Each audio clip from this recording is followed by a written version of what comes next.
Hello student, welcome back to the channel. बच्चों, जैसा कि मैं ये चैप्टर 17 आपको करा रहा हूं, मैं कंसेप्ट आपको ऑलरेडी बता चुका हूं, तो स्टार्ट करेंगे आज हम क्लासिफिकेशन ऑफ एरर्स। इस पे हम बात करेंगे और हम समझेंगे कि कितने टाइप्स होते हैं और क्या होता है क्लासिफिकेशन, कितने तरीकों से हम इसको एरर को रेक्टिफाई करते हैं in the books of accounts. तो बच्चों, स्टार्ट करने से पहले मैं बता दूं, मैं करा रहा हूं class 11th accounts chapter number 17, जो based out of rectification of errors, जिसका कंसेप्ट मैं आपको ऑलरेडी बता चुका हूं। टीएस ग्रेवाल की बुक में फॉलो कर रहा हूं, जिसका एडिशन 2023-24 का है। बच्चों, यहां पर हम बात करेंगे क्लासिफिकेशन ऑफ एरर्स। देखो, गलतियां होती हैं, जैसा मैंने आपको पहले भी बताया कि गलती होगी, हम उसको रेक्टिफाई करते हैं दो तरीकों से। या तो आपने ट्रायल बैलेंस बना रखा है, उससे पहले आपको पता चल गया तो आप ठीक कर लेंगे बुक्स ऑफ अकाउंट्स को। कैसे करेंगे अभी आप इस पे फोकस मत करो, वो मैं आपको प्रैक्टिकल क्वेश्चन जब हम अटेम्प्ट करेंगे तो आपको अच्छे से समझ में आएगा कि भाई डेबिट क्रेडिट के डिफरेंशियल्स या ओमिशन, जो भी गलती है उसको हम कैसे ठीक करने वाले हैं।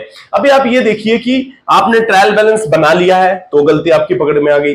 नहीं, बनाने के पहले और बनाने के बाद आपने फाइनल अकाउंट नहीं बनाया है, ट्रायल बैलेंस बन गया लेकिन फाइनल अकाउंट नहीं बना, तो उसके बाद भी हम एरर को रेक्टिफाई कर सकते हैं। अब यहां पे देखिए क्लासिफिकेशन ऑफ एरर, कितनी तरह के एरर्स होते हैं।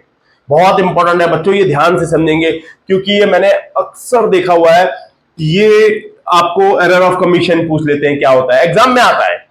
एग्जाम में कोई एक या चारों पूछ लिया, कभी बहुत कम होता है कि चारों एक साथ पूछ लेते हैं कि भाई क्लासिफिकेशन बताओ, ऐसा नहीं। कभी आप बोलते हैं what is error of omission, what is error of commission, इसके बारे में एग्जांपल लिख देते हैं कि कोई ट्रांजेक्शन दी होगी, आपको बताना पड़ेगा कि ये कमीशन का क्वेश्चन है कि ओमिशन का है। तो इसीलिए मैं ये चारों क्लासिफिकेशन आपके लिए लेके आया हूं। आप अच्छे से फोकस्ड समझेंगे तो आपको बुक को रीड करने की भी जरूरत नहीं पड़ेगी। Challenge guaranteed. अगर आपने ये अच्छे से समझ ली, ये वीडियो अगर आप अच्छे से देख लेते हैं, तो आपको रेक्टिफिकेशन में ये क्लासिफिकेशन वाला तो बिल्कुल टिप पे याद हो जाएगा, बिल्कुल टिप्स पे बड़े इजीली आप कर पाएंगे कि commission, omission, principle error, compensating error, चार तरह के एरर्स होते हैं। आपको ये समझना है कि किस तरह के एरर की कैटेगरी में कौन सा आ रहा है। देखिए, सबसे पहले आप वीडियो पे फोकस करो, सबसे पहला काम। दूसरा, सिर्फ मैं एग्जांपल बताऊंगा, आप पिक करते जाना कि कमीशन का कौन सा, ओमिशन का कौन सा, प्रिंसिपल एरर क्या है, कॉम्पनसेटिंग एरर क्या है। बड़ी इजीली आप कर पाएंगे। देखिए, पहला, क्लासिफिकेशन ऑफ एरर्स चार तरीकों से होता है। Error of omission, error of commission, error of principle, compensating error. मैं एग्जांपल से बताऊंगा आपको, बिल्कुल घबराना नहीं है। देखिए, ओमिशन, ओमिशन मतलब आप मिस कर गए, आपने कोई ट्रांजेक्शन मिस कर गए, इग्नोर कर गए। ओमिशन मतलब भूल गए, जिसको बोलते हैं। आपने एंट्री करी नहीं। अब एग्जांपल बता देता हूं कि क्या, आपने मान लो परचेज करा, कोई माल, अपना गुड्स परचेज किया, purchase account debit to Shyam. मान लो श्याम से माल खरीदा, कितने का, 1000 का। ये वाली एंट्री आपने करी ही नहीं, ये वाली एंट्री आप ओमिट कर गए, भूल गए, ये वाली एंट्री आपने करी नहीं। तो क्या होगा, ना आपने जनरल एंट्री लिखी, ना आप लेजर में पोस्ट करा, ना तो वो ट्रायल बैलेंस में गया, ना आपने फाइनल अकाउंट में इसका इंपैक्ट लिया, सब कुछ भूल गए। एरर ऑफ ओमिशन, बिल्कुल भूल गए। बहुत इजी है बच्चों, अगर आप एग्जांपल से पिक करेंगे। तो सबसे पहले मेरी डिमांड यही है कि अगर ये आप देख लेते हैं, समझ लेते हैं, मैं आपको एग्जांपल के तौर पे बताऊंगा, बुक में एग्जांपल के तौर पे भी नहीं बताया हुआ है, ठीक है, बहुत सारा कुछ लिखा हुआ आप समझेंगे, बट यहां मैं बड़े शॉर्ट में आपको बता रहा हूं what is error of omission. आप भूल गए, इस एंट्री को नहीं लिखा, गलती हो गई ना, तो उसको बोलते हैं एरर ऑफ ओमिशन। बहुत आराम से समझ जाएंगे। अब आओ एरर ऑफ कमीशन। क्या हुआ मतलब, देखिए, आप बिल्कुल सिंपल तरीके से समझो। करी एंट्री, आपने भूले नहीं हो यहां पर, लेकिन आपने गलत करी, इनवैलिड एंट्री, किसी रूप में भी इनवैलिड करी, पार्शल करी, आधी करी, गलत करी, लेकिन करी आपने, लेकिन इनवैलिड करी। अब वो इनवैलिड के भी example, purchase account debit to Shyam, commission error. देखिए आपने करा अटेम्प्ट, 1000 की जगह 100 रुपए कर दिए, सिंपल। 1000 का खरीदा था आपने 100 लिख दिए, या 100 का खरीदा था आपने 1000 लिख दिया। मैं आपको एग्जांपल बता रहा हूं, ये गलती करी आपने। यहां तो आपने इग्नोर कर दिया, यहां करी इनवैलिड एंट्री करी। भाई गलती से लिखने में परचेज, भाई आपने 1000 का माल खरीदा, आपने 100 रुपए लिख दिए, गलती से 0 मिस आउट हो गया। तो यहां पर अटेम्प्ट किया बट इनवैलिड, गलत किया, ठीक है, इनवैलिड एंट्री। बच्चों में बहुत ही इजी और सिंपल तरीके से आपको एग्जांपल के साथ लेके आया हूं, अदरवाइज ये प्रैक्टिकल नहीं है, ये आप थ्योरेटिकल पढ़ेंगे, बहुत लेंथी पढ़ेंगे, और फिर आप जितना पढ़ेंगे आपके दिमाग में उतनी जल्दी बैठेगा नहीं जब तक आप प्रैक्टिकली सोचे ना। एरर ऑफ ओमिशन भूल गए, एरर ऑफ कमीशन किया लेकिन गलत किया, एंट्री करी आपने गलत किया। अब आइए तीसरे, बहुत इंपॉर्टेंट, एरर ऑफ प्रिंसिपल। देखिए हमारी डबल एंट्री बुक कीपिंग, जो ये डबल एंट्री कंसेप्ट है हमारा प्रिंसिपल बेस्ड है। रेवेन्यू एक्सपेंडिचर क्या होता है, डेबिट क्या होता है, क्रेडिट क्या होता है, और कैपिटल एक्सपेंडिचर क्या होता है। मैं आपको एक एग्जांपल बताता हूं, what is error of principle. Principle ही गलती हो गई, ये तो आप दोनों समझ गए ना। यहां पे गलती हुई, कोई रेवेन्यू नेचर का खर्चा था। एग्जांपल के तौर पे मैं आपको एक ही बताता हूं, ज्यादा नहीं, 2-4 नहीं बताऊंगा, एक एक बताया मैंने, यहां पर मैं एक ही बताता हूं। आपने मशीनरी परचेज करी ऑफिस के लिए, कंपनी के लिए, लेकिन उसको मशीनरी की जगह डेबिट करने की जगह आपने परचेज में डेबिट कर दिया। आपने कैपिटल एक्सपेंस का खर्चा रेवेन्यू एक्सपेंड में डाल दिया।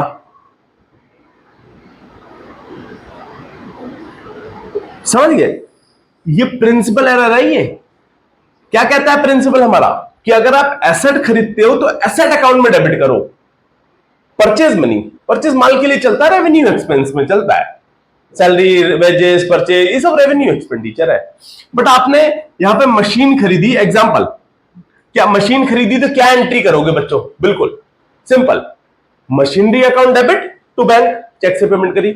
लेकिन आपने क्या करा, purchase account debit to bank 50,000। भाई मशीनरी में डेबिट नहीं किया आपने 50,000 को, ये गलत है ना। ये आपको इंस्टेड ऑफ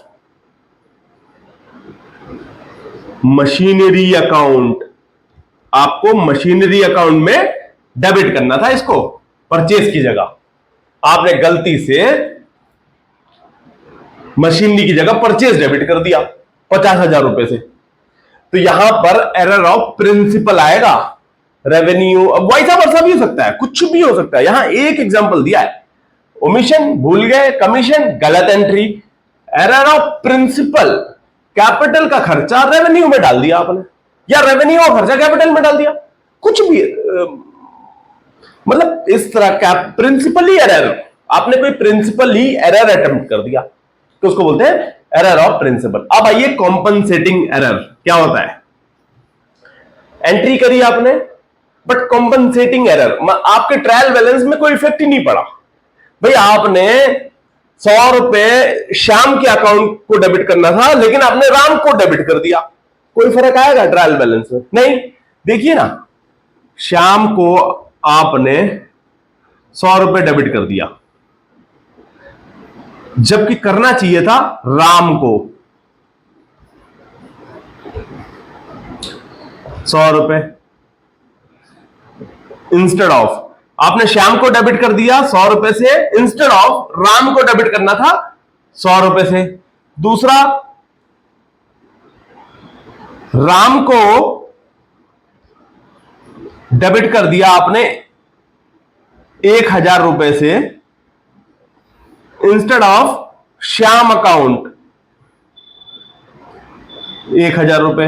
मतलब आप बिल्कुल समझ रहे होंगे, डेबिट किया आपने लेकिन श्याम कर दिया राम की जगह, यहां पर राम की जगह आपने श्याम कर दिया, क्या होगा? आपका इफेक्ट तो नली हो गया, नलीफाई हो गया।